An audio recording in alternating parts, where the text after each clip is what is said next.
Cześć, tu Kasia Friends Motokajna.pl. Witam Was z Wolfsburga, gdzie mogę Was zapoznać z nowym modelem SUV-a Volkswagena.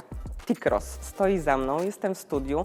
Nie będę niestety dzisiaj nim jeździć, ponieważ pierwsze jazdy tym samochodem są przewidziane dopiero w kwietniu przyszłego roku. A ja już dziś chcę Wam poopowiadać o tym, co Volkswagen zamontował w tym samochodzie i jaki jest. I'm more than one thing. Takie hasło przyświeca promocji tego modelu na światowych rynkach.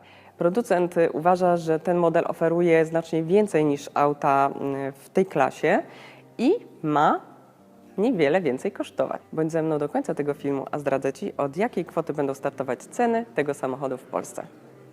SUV-y są najszybciej rosnącym segmentem w Europie.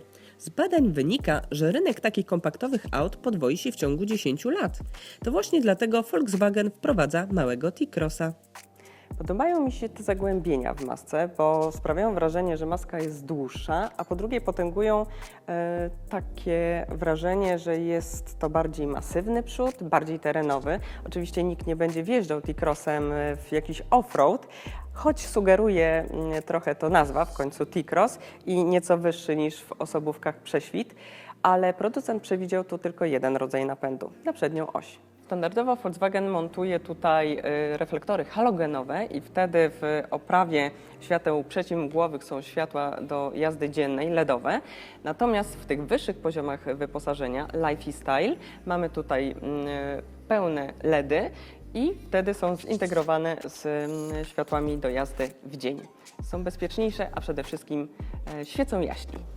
Najbardziej eleganckim elementem przodu jest osłona chłodnicy, która jest wykończona taką lśniącą czernią. Przy wprowadzaniu na rynek T-Cross będzie oferowany z 4 turbodoładowanymi silnikami do wyboru, 3 benzynowymi i 1 dieslem. 2 3-cylindrowe benzynowe jednostki 1.0 z filtrem cząstek stałych mają moc 95 lub 115 koni.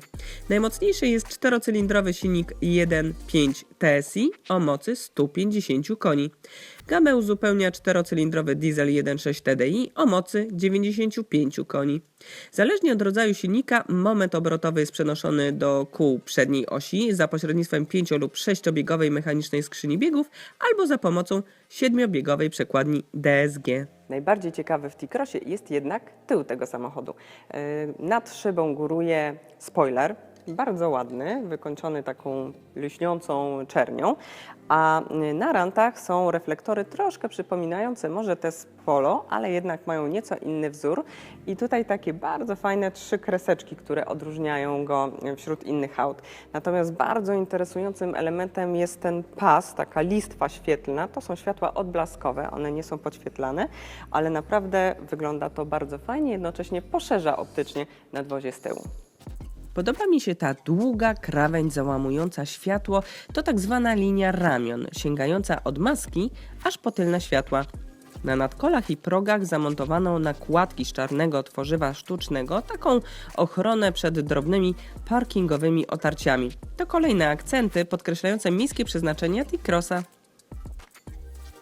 T-Cross mierzy niewiele ponad 4 metry, jest zbudowany na płycie podłogowej Volkswagena Polo, jednak jest od niego dłuższy i wyższy.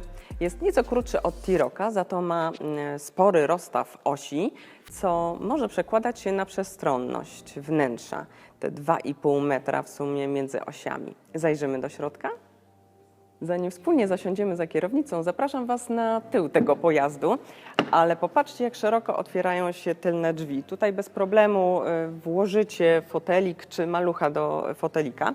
Poza tym są tu takie czarne progi, które też spowodują, że nie pobrudzimy się wsiadając w jakiejś długiej sukni wieczorowej.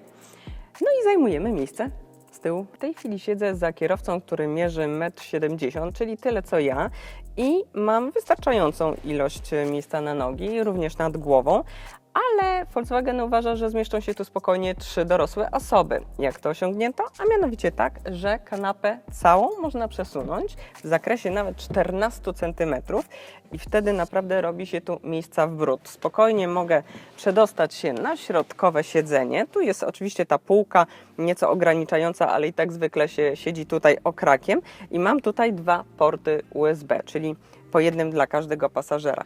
Także zobaczcie, że naprawdę jest tu bardzo przestrzennie. Przesuwana tylna kanapa ma też tę zaletę, że jak podsuniemy ją do przodu, to wtedy wygospodarujemy więcej miejsca w bagażniku. Z poziomu bagażnika też można złożyć fotele, te tylne. One się składają albo częściowo, albo w całości w stosunku 60-40 i właściwie uzyskujemy tutaj równą podłogę, więc jakieś większe gabaryty spokojnie możemy przewozić. Jak chcemy przewieźć coś długiego, na przykład deskę do wakeboardu, możemy dokupić opcję składanego prawego fotela przedniego i wtedy takie długie przedmioty spokojnie nam się tu zmieszczą.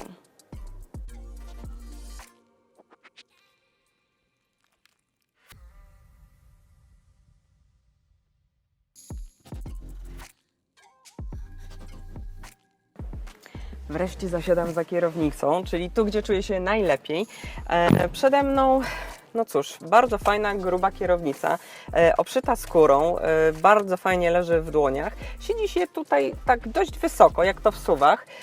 Dzięki temu ma się takie wrażenie, że wszystkie osobówki są nieco niżej. No i też linia szyb jest dość nisko poprowadzona, przez co też taki ogląd dookoła jest całkiem dobry. Plusem jest tutaj na pewno to, że możemy regulować położenie i wysokość podłokietnika. A co jeszcze w kierownicy? Przyciski wielofunkcyjne, dzięki którym możemy bez odrywania rąk z kierownicy właściwie sterować większością funkcji komputera pokładowego. Dobrze przemyślano tu rozmieszczenie schowków. Są one w panelu środkowym, w podłokietniku, także w drzwiach i między tylnymi siedzeniami. Jest też uchwyt na kubek. Sporą przestrzeń do upakowania drobiazgów znajdziemy przed fotelem pasażera, ale też pod nim. Tam może być szuflada mieszcząca na przykład instrukcję użytkowania samochodu albo buty na płaskim obcasie do wygodnego prowadzenia samochodu. Jeśli chcemy mieć jakieś drobiazgi w zasięgu ręki, zawsze możemy sięgnąć też do kieszeni na tylnej stronie oparć. Na tapicerce i na desce rozdzielczej są elementy dekoracyjne, takie w klimacie 3D. Będzie ich wiele do wyboru, więc będzie można fajnie personalizować swoje auto we wnętrzu. Jak zapomnicie kabelka, możemy położyć sobie na przykład tutaj telefon i on się będzie indukcyjnie ładował. To jest oczywiście opcja. Tutaj w głębi są też dwa porty USB, czyli po jednym dla każdego z pasażerów. Każdy może sobie podłączyć swoje urządzenie. Co jeszcze? I w tej fajnej wersji, najbogatszej Style jest oświetlenie ambientowe, które osobiście bardzo lubię, bo umila podróż nocą. Przed oczami kierowcy zamiast klasycznego, niedużego wyświetlacza między prędkościomierzem a obrotomierzem może być zamontowany opcjonalnie ponad 10-calowy ekran Active Info Display, który można skonfigurować pod własne preferencje. To jest taka cyfrowa wersja zegarów czy wskaźników. Możesz na przykład sprawdzić szczegółowe dane dotyczące jazdy, wyświetlić mapę nawigacji na całym ekranie lub obserwować wskazówki systemów wspomagających. Możliwe jest także przeniesienie na ekran informacji o odtworzonych utworach muzycznych lub kontaktów z telefonu. Informacje te mogą pojawiać się na całym ekranie lub na jego części w połączeniu na przykład z mapą nawigacji. Na środku dominuje dostępny za dopłatą kolorowy ekran dotykowy o przekątnej 8 cali, który został wyposażony w bardzo przydatne czujniki zbliżeniowe. Nawigację Discover Media znam już z innych modeli Volkswagena, działa bez zarzutu, a jej obsługa jest intuicyjna. Jeśli zamierzasz w T-Crossie korzystać z aplikacji swojego smartfona, wystarczy dokupić opcjonalny karnet, który umożliwi połączenie smartfona z systemem nawigacyjnym i pozwoli na obsługę wybranych aplikacji przy użyciu ekranu dotykowego. Odtwarzacz CD czyta format MP3, AAC i WMA. W standardzie ma 6 głośników i spore możliwości podłączenia zewnętrznych urządzeń, ale zdecydowanie lepiej o Twoje doznania słuchowe zadba system Beats. Subwoofer z głębokimi basami i 300-watowym 8-kanałowym wzmacniaczem z pewnością wprawią Cię w dobry nastrój. Volkswagen T-Cross w podstawowej wersji już dobrze wyposażonej będzie kosztował 69 790 zł. Tu jest cena za silnik 1.0 TSI 95 koni. Do wyboru będą 3 pakiety stylizacyjne, bardzo atrakcyjne. ale są też oczywiście 3 wersje wyposażeniowe: T-Cross, Life i Style.